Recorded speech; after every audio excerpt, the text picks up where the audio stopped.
Lundi 30 novembre 2015, les réactions suite au discours du président Joseph Kabila fusent de toutes parts et nous avons en ligne à partir de l'Europe l'honorable Jean-Claude Vouemba, président du MPCR, qui va lui donner ses avis et considérations après cette déclaration du président Joseph Kabila convoquant un dialogue national en RDC. Monsieur l'honorable, bonsoir. Bonsoir, monsieur Abraham Laurent, Code 243. Bonsoir à tous nos compatriotes qui seront branchés sur le Code 243.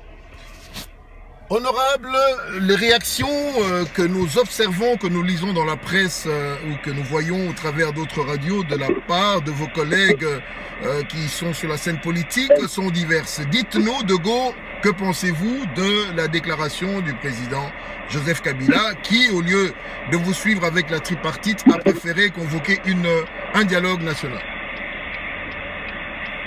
Ce que M. Kabila vient de faire est très grave. Il vient de rompre le pacte national. Et d'ailleurs, je me pose la question, à quoi sert encore la Constitution et même notre présence au sein de l'Assemblée nationale? Parce que c'est l'Assemblée nationale qui est l'émanation de tout ce qui est directive d'un pays. Que M. Kabila commence à s'arroger le rôle de la CNI, d'une institution d'appui à la démocratie, et le signe tangible que M. Kabila vient de faire un coup d'État constitutionnel en foulant sous le pied la constitution de notre pays qui a eu au moins plus de 10 millions de morts pour en arriver par là depuis octobre-novembre 1997 jusqu'à ce jour. Donc nous disons tout simplement, c'est un discours déjà entendu. C'est un discours que M. Kabila a tenu avant les concertations. Malheureusement, ça n'a rien apporté. Et puis nous ne comprenons pas l'acharnement de M. Kabila vis-à-vis de la tripartite, CNI, opposition, majorité. Et pour cela, nous disons tout simplement que M. Kabila a maintenant l'intime conviction, avec les forces militaires, policières et le service de renseignement qu'il a, il doit maintenant faire ce qu'on appelle un passage en force. Mais le peuple congolais, qui a suivi le communiqué de la CENCO il y a 48 heures, le peuple congolais qui a suivi les résolutions et les recommandations de la dynamique pour l'opposition et la société civile, et d'ailleurs, le peuple congolais qui suivra demain la déclaration politique entre le G7 et la dynamique de l'opposition par rapport à cela, en refusant catégoriquement de donner un jour de plus à M. Kabila à partir du 20 décembre 2016.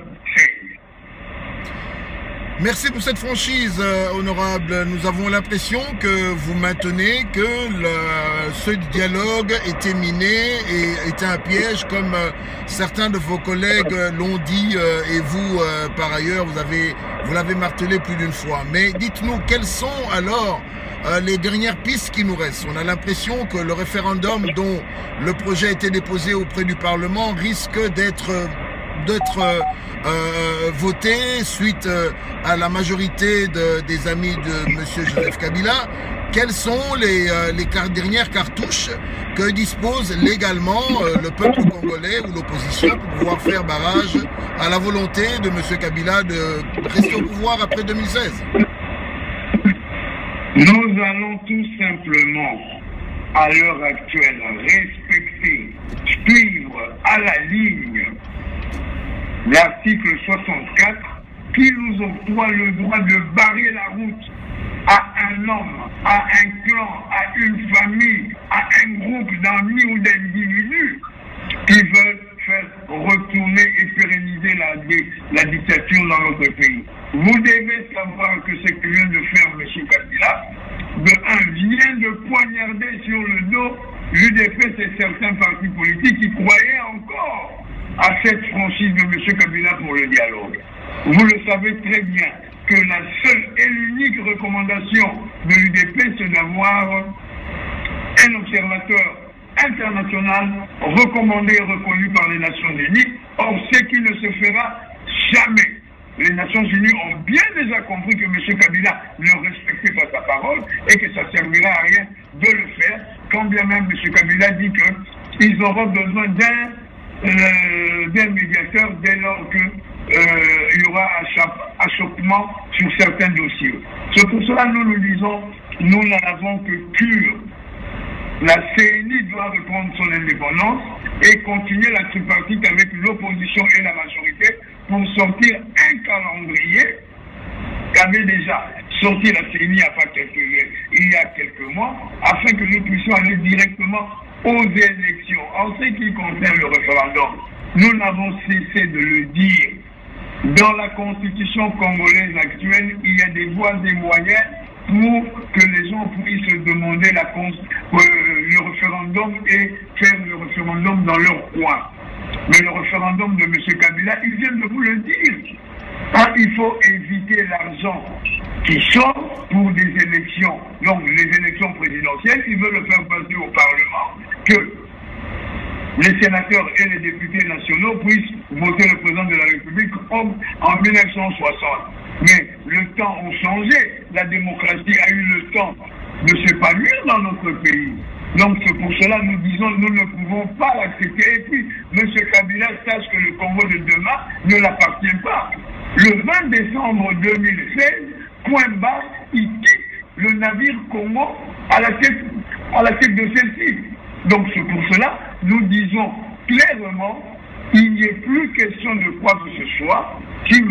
Kabila va essayer de faire le front parce qu'il a la police, il a l'armée, il a tout ce que vous savez, nous allons tout simplement décréter un pays, un gouvernement avec désobéissance. Oui, vous l'avez si bien dit, la SENCO a parlé, la dynamique va parler demain. Nous attendons la réaction de l'UDPS. Est-ce que les Congolais peuvent maintenant s'attendre à un front patriotique, un front républicain qui mettra tout en œuvre légalement selon la Constitution afin que rien, plus une seule heure ou un seul jour ne soit accordé à M. Joseph Kabila? Mais vous savez, Jean-Claude Wemba est le président national du mouvement du peuple congolais pour la République. Le MPCR, je ne peux pas parler au nom de l'UDPS. À ce que je sache, la feuille de route de l'UDPS incite en premier lieu un médiateur international mandaté par les Nations Unies, tout simplement parce qu'ils veulent respecter l'accord cadre. Or, M. Kabila le fait fi. Donc à partir de ce moment-là, nous voyons très mal comment l'UDPS peut encore espérer avoir un dialogue civilisé. Donc nous disons clairement que nous allons suivre le PP, toutes les résolutions de G7 et de la dynamique de demain, ainsi que de la plateforme de la société civile et des partis politiques qui est vraiment un organe indépendant, ainsi que la Sénéco pour barrer la route à M. Kabila et à ses amis. Revenons sur ces actions. La SENCO, je crois, l'Église catholique a appelé pour le 16 février 2016 une grande marche dans la ville de Kinshasa. Pouvons-nous déjà nous attendre à des grandes manœuvres d'action de pression contre ce pouvoir décadent? Nous n'allons plus circonscrire les manifestations et les actions pendant cette période que pour la ville de Kinshasa. S'il y a une manifestation, il y a quoi que ce soit, ça serait pour tout le Congo. Ça ne serait plus seulement pour la ville de Kinshasa, mais ça serait pour tout le Congo. Si la SENCO a prévu le 16 février, donc ça c'est que une mobilisation, une manifestation dans tout le Congo, Congo pays mort, Congo pays qui ne respecterait plus la loi de la République parce que M. Kabila vient justement, comme je venais de vous le dire, de rompre le pacte national que nous avons conclu si chèrement au sortir de Saint-Kitty. Merci bien, le honorable pacte républicain. Merci. Honorable Jean-Claude Wemba, nous vous remercions pour la spontanéité de votre réaction à notre appel. À nos chers auditeurs, nous rappelons que nous avions en ligne le président du MPCR, l'honorable Jean-Claude Wemba, qui nous demande tous d'attendre demain la déclaration de la dynamique pour l'opposition, mais également le G7 qui va faire une déclaration en rapport au discours prononcé par le président Kabila dans la journée du 28 novembre, appelant le dialogue. Encore une fois, nous vous rappelons, vous étiez sur code 243, nulle part ailleurs. Honorable, bonsoir. Bonsoir.